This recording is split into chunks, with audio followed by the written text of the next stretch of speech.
say hello, I answer hello. Hello, welcome. Thank you so much for today, and maybe we can... Do think twice.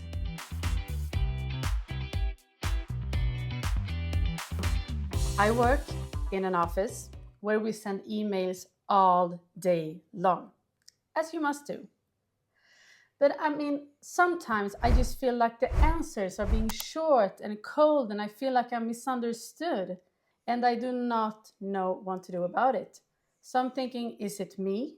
Can I write emails? How do I communicate, and how can I make myself clear?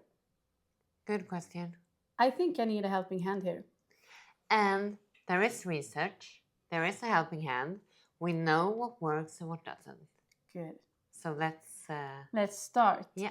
And in this episode, we're going to give you a very important checklist that you can follow so you can write emails like a pro and avoid misunderstandings and a cold environment at the office. Yeah. So let's start with the first one. Use clear and concise line. In the subject line, Yes. do think twice. What is it you want to send across? So never skip it. Nope. Don't leave it blank. And don't leave it too vague. Because if you, like you said, you're in the office, you're emailing every day, and if it's hard to discern what you want, when it's relevant or when you're just copied in on something, people will start down prioritizing your mails. Oh. So short, clear, and to the point. That's really good. Thank you. And professional greeting, the second one.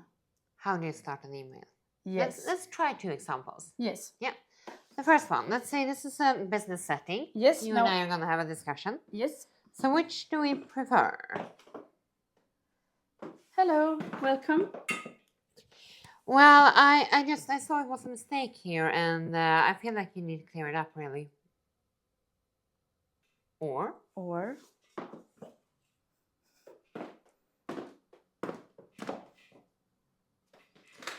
Hello. Hi, how are you? I'm good, welcome. Good. So nice to see you. And you? Well, I don't want to take too much of your time, but I noticed that in the last agenda, I saw a mistake. Oh, we need to clear that out. Which greeting did you prefer? I prefer the second one. So, do not skip the greeting. And do not keep it too short and snappy, because it might come across as kind of rude, really. Yes, so imagine just like you're meeting the person at the meeting. Exactly. Would you just walk by and just start talking, or would you first look them in the eye and say hi? I think the meeting will be a lot better then. Yeah. And I also want to say something else. A good tip is, if you're communicating back and forth with somebody, choose the same greeting as they are using towards you. So if you say dear, I answer dear. If you say hello, I answer hello. We like people who are like us. So if you show that you're on the same level, that helps the communication come across. Fantastic. However, one more, so we want you to be pros. If you're communicating with somebody higher up in the hierarchy, like your boss, your CEO, is emailing you, and he says, hi, Ida, you might still want to consider being more formal in your reply to him. So same level, unless you're a bit uncertain, then you might want to raise the bar. Okay, that's really good. Yep. And the third one is be clear and concise. Email overload. Too many words, too much information, right? Yeah, you might not even read it. No, most likely not. I heard somebody say that when you send an email, if you want your point across, think that the message is being read by somebody who's drunk, sitting in a taxi, who's very bumpy in a dark road. Oh. So that's the attention span you have when you open emails and you're stressed. Okay, so take what's it about? What?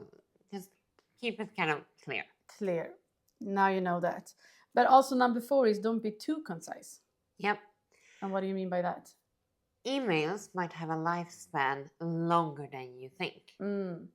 So make sure in business settings you're not saying okay to something you did not mean.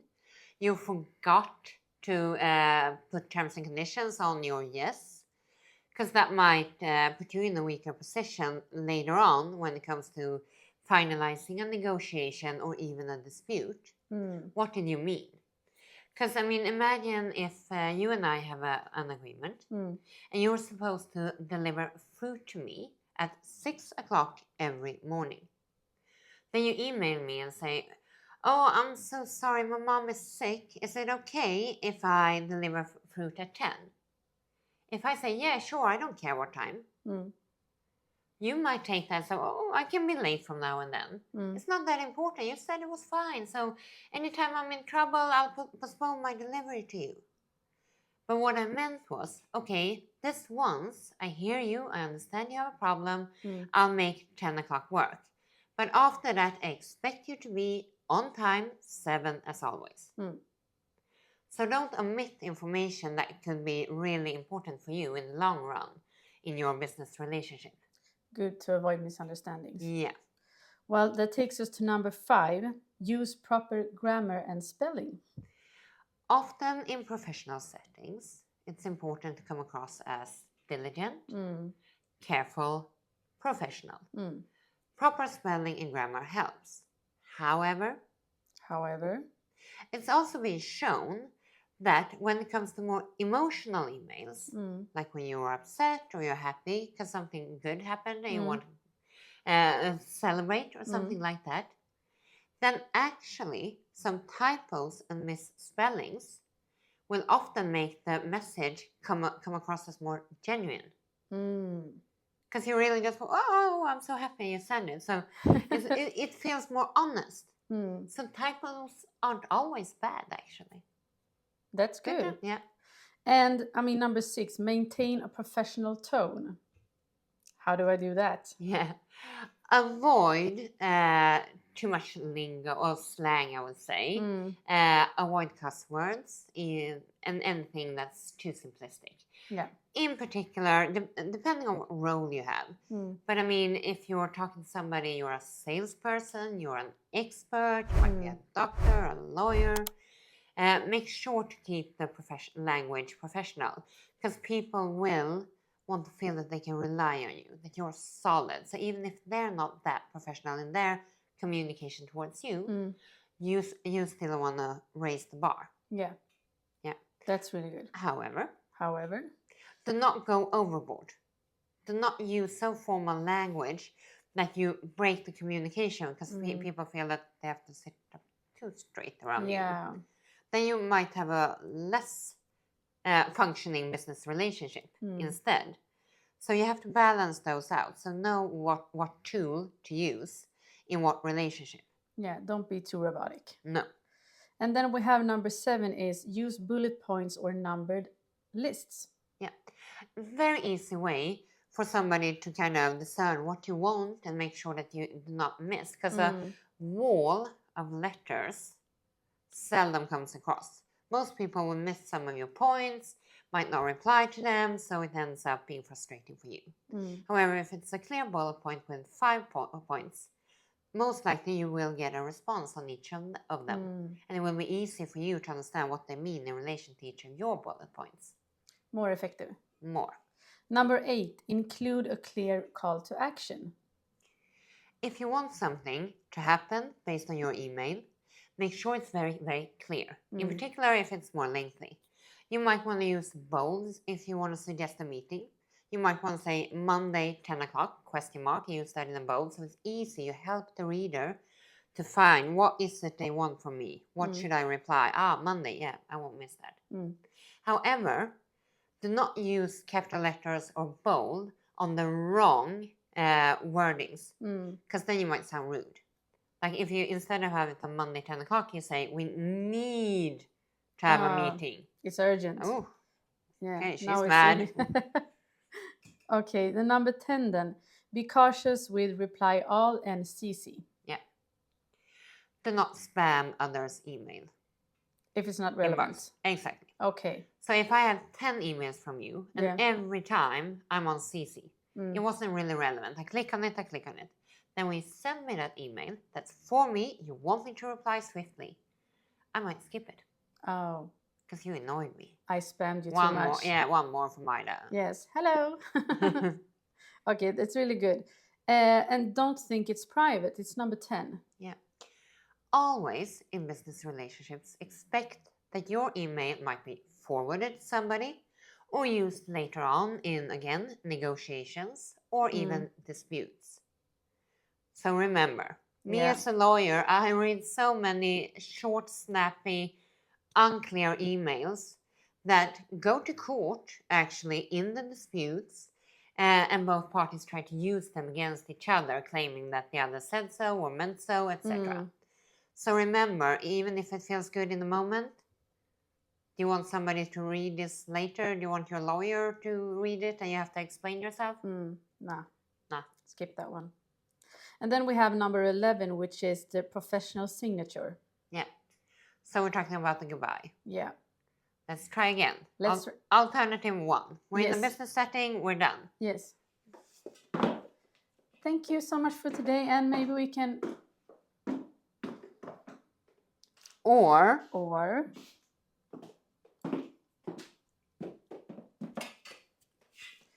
Thank you so much. Thank you. Brilliant meeting. Yes. I promise to get back to you on that point with that open question. Yes, I appreciate Bye-bye. it. Thank you. What do you prefer? I prefer the second one. Yeah. So remember, people are sensitive Yeah. as regards how you communicate with them, even in emails. So you might have meant nothing by omitting the greeting and the goodbye, but it comes across as very harsh. Yeah. Of course not if you and I have sent, we use it as a chat. It's like 20 emails back and forth within 10 minutes, then of course. But any other time, raise the bar, so even if the other party is not using a signature, you're still saying goodbye.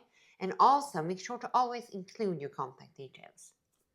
Super annoying that one time I need to call you, you even state in your email, if you have any questions, just pick up the phone and call me. And then there's no number. Then there's no number. So Yeah.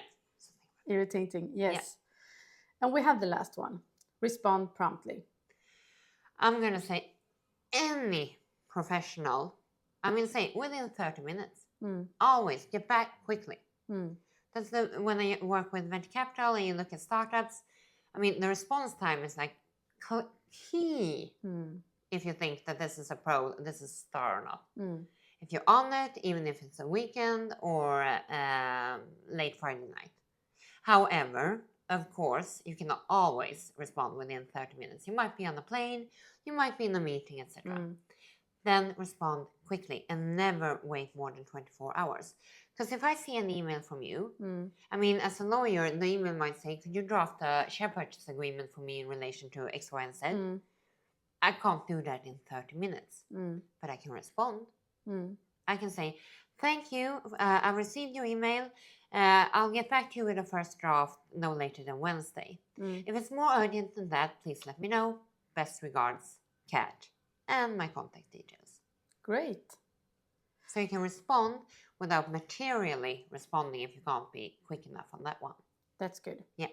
But I'm thinking like a poorly written email. It could be like legal problems if there's misunderstandings in agreements. I mean, and that's why we're having this episode, so you avoid that. Yeah. Remember, like I said so many times in court, I sit with these emails, threads, and you use them. You really do use them and make claims against each other. Yes, to know what it said and or not said. Exactly, what you meant. And it can also be used to interpret what the agreement meant or what the parties intended. So be mindful. So when you're doing business, be mindful. Yeah. Thank you so much. And now you got a checklist from a business lawyer how to write a proper and very clear email. Yeah. And that's all for today. Don't forget to like, subscribe to our channel, because if you like this kind of content, please share it to your network. It's very useful. Hej då! Hej då!